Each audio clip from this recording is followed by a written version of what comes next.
Женя, стремена поплыла. Торпеда.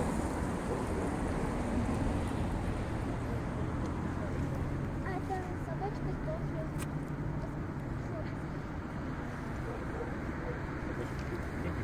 Здесь там холодно. Что, находит тепло, да?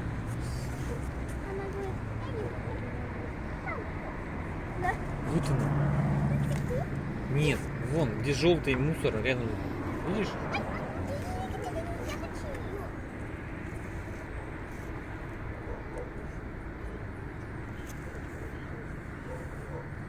Крыса, да? Совсем похож на крысу.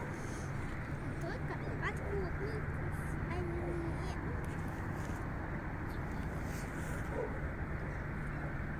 Мама, эта собачка боится. Я туда не пойду. Там сколько? Да?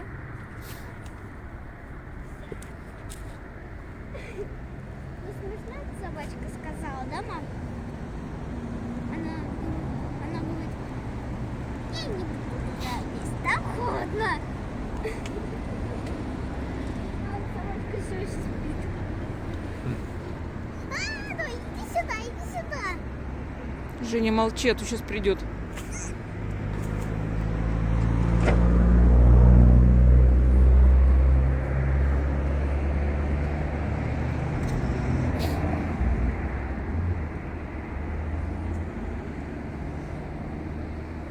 Блин, она сюда идет. Не ходи сюда. Миша, она не... Она вообще жирненькая. Ага, тут такая. Крыса, вообще крыса.